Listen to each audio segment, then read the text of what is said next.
It's the JD and Sandy Show. A lot of Austin the other day was Sunday afternoon, Sunday evening. Not a lot, but parts of Austin were without power for quite a bit of time. JB was one of those people, and as we were talking about it off the air, I didn't know about this 311 app. Yeah, that's the City of Austin app for like critical emergencies. And I got to tell you, like, although the power went out, for me on Sunday, it's wild because even the epic freeze, we didn't lose power. Right. Oh, right. wow. We didn't either. We're on a hospital grid, so we're pretty lucky. Okay. But we lost power for quite a while on Sunday evening when that storm rolled through pretty fast. And I got to tell them, like, I know people bitch about City of Austin a lot, but it's a lot to manage with our growth. Let's give them a break there. Yeah. But the 311 app, you can go on and it shows you the power outages. Because remember, you used to call and try to report it and all this stuff. It'll show you right away. Not to mention, I don't know if it's just automatic or if I'm in the 311 app system, but I was getting text updates before I even felt the need to call. I forwarded one to you, I saw it, Sandy, yeah. showing you. It's like I got an update saying, we recognize that your power is out in your area, blah, blah, blah. Don't call. I know. Right. I feel like it's Right? a nice message, but the tone that they're sending it out in is like, yes, we know the power is out. Do not call us. It's like when we were off the air at times, JB. Hey, Yeah. you all are off the air. Yes, we know. We know. I We know. And then I got an update that said workers have arrived at your area. And I kid you not, a minute later, the big truck, with the bucket on it, was pulling up in front of my house and going up to one of the electrical poles and working on it. And it was up and running in 30 minutes. It's like you have your own electrical concierge through the city of Austin. They did a pretty good job of updating. And then, you can go in the app and it'll show you power outages. Like, I was impressed. I was slick. It's, I don't know. How did you, were you like, time to hook up the generator? Yeah. Power's It's down. funny. Yeah. Second it goes out. It's funny. I do recommend. Do you guys have a generator? No, but it's something that Trisha and we talk about a lot and never take any action. Because you kind of forget about it. Yeah. Yeah. Let me tell people this. Now is the time to buy your generator, not in the moment of emergency, because they sell out quick. Yeah. They sell out really quick. I had one and I sold it with my Airstream. So this past winter, I went and bought another one. It's still in the box, sitting on a shelf in my garage. Mm-hmm. And it's I will tell obviously people it's not very big if it's on a shelf. That's good. That's good. It's not big. No, yeah, they've gotten a lot smaller. And this is a great hack because you probably remember those quiet generators made by Honda. Mm-hmm. But they're like $4,000 or $5,000. They're really expensive. Yeah. Harbor Freight. You ever go to a Harbor Freight? I love Harbor Freight. I see them all the time. I see the advertisements for them. I mean, the tools aren't going to last you forever all the time, but but they're budget. And so anyhow, they make a generator, kind of like a knockoff of the Honda generator that's quiet. I actually compared them and thought it was quieter. It's called the Predator. Ooh. And I used to have a 3,500 watt to run my trailer.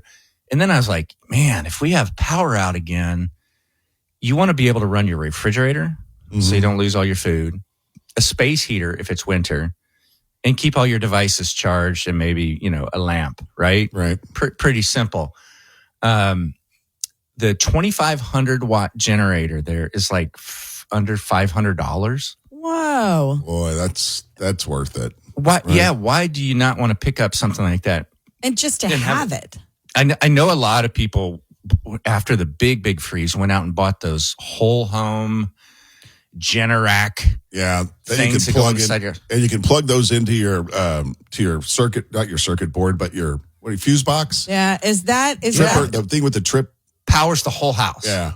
That it sounds like the one my grandfather had when I was growing up. That it had its own wheels on it, and he would pull it around with his truck. Are we talking like that size? They like he could power a whole block with his. Yeah, the whole home one. But yeah, Trish's grandfather was a union president of the union for the steel workers. The Ironworkers. ironworkers. And he had one that would light up city blocks. My God, when the power went out, he jumped in his truck, hauled that thing up to the house, and the house had never been brighter than when it was hooked up to that generator. It was probably a big steel flatbed. Oh, it was huge. It was like the size of a small car. Like it had its own full-on wheels, tires on it. Hugh was ready, wasn't he? Oh my God, he was ready. Couldn't wait to hook that sucker up. He welded off of it. Like, I mean, all the things. Time he got it hooked up, power was back on. Right. It's funny, like and that's like, keep some extra water. I have those big water jugs. I have a couple of those stored in the garage in case. And then my generator and some extra fuel, which you do have to swap out every now and then. Fuel can go bad. Yeah. But, for $500, there's not bad. There's a lot of podcasts and stuff where the people are in the scare business of selling you stuff, right? They want to scare you to the point where you buy some. But boy, one guy said something, it scared me.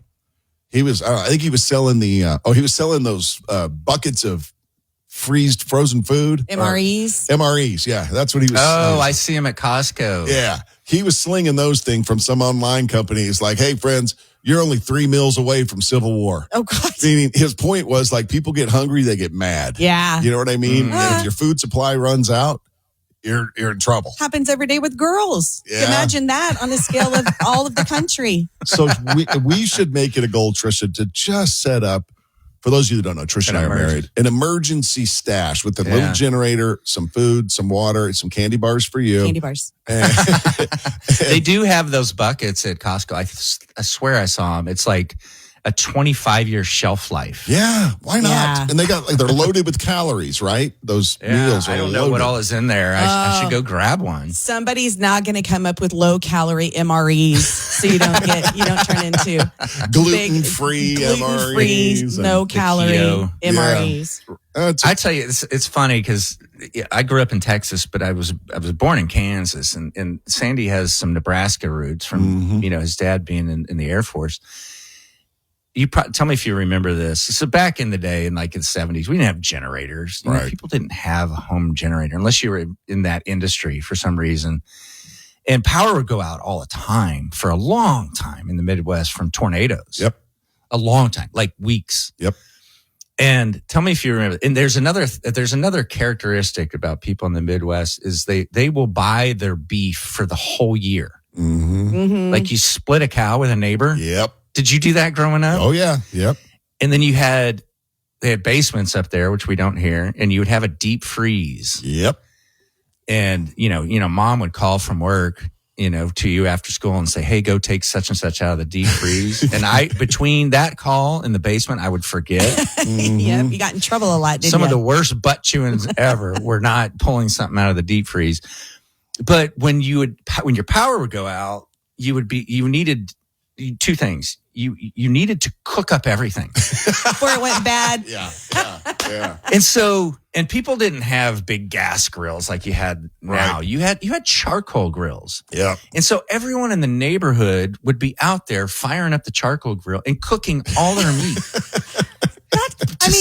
I'm not lying, but that sounds kind of fun. Yeah. It's like a little celebration barbecue. We got through it after a hurricane or a tornado. Well, no. You're cooking it to preserve it. I know, but still. Because it's going to spoil. And then the other hot commodity you would go get in line for was ice. Ice was gold. Still is, too. Yeah. But Trisha, Trisha's over there. That sounds fun. It sounds fun, like a neighborhood barbecue. You'd be up there. Oh, this is fun. Let's do s'mores. Yeah, sure. You got to have s'mores. What's going to make you feel better after a tornado? The graham crackers and chocolate bars are going to be fine. Let's cook the stuff that's going to spoil here.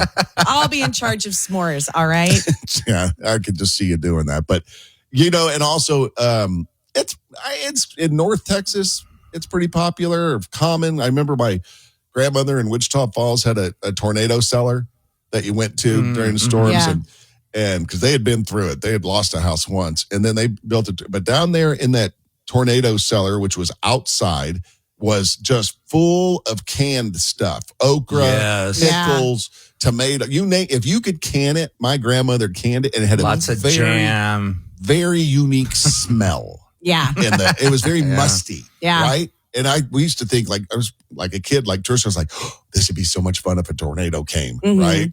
And I think it's just old school because my grandparents in Texas, y'all are talking about up in the Midwest and stuff like that. We did all of those things here, but they lived on a ranch. So they had their cattle. I mean, we counted the cattle every day. I saw them from when they were born. And then one day they're like, yeah, this was Lolly. Like they would butcher their own cow and put it in the deep freeze. And then we'd be eating. And I was like, I knew that cow, you know? Named him? I named him, of course, as a small girl, but child. Your grandparents did. No, my grandparents, they had numbers. They don't name the No, animals. that's why. And I'd get upset. And my grandfather would be like, nonsense. We raise them to eat them. Stop crying. Eat Lolly.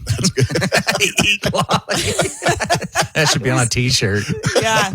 There was no sympathy for that. Hopefully we won't have any storms like that. But it was weird on Sunday. That storm here just popped up out of nowhere and was gone. Yeah, that was weird. Really quick. Yeah, it was We quick. got a lot of rain, but it's that time of year and it's hurricane season. We don't normally get too much affected by that. We may get something that comes up through the Gulf through, like Houston and in that area. But we always just get the outskirts of it. Yeah. You get all excited for a bunch of rain and then it's just cloudy and sprinkly for a little bit. Right. It's just going to be hot from now until October. Forever. That's all.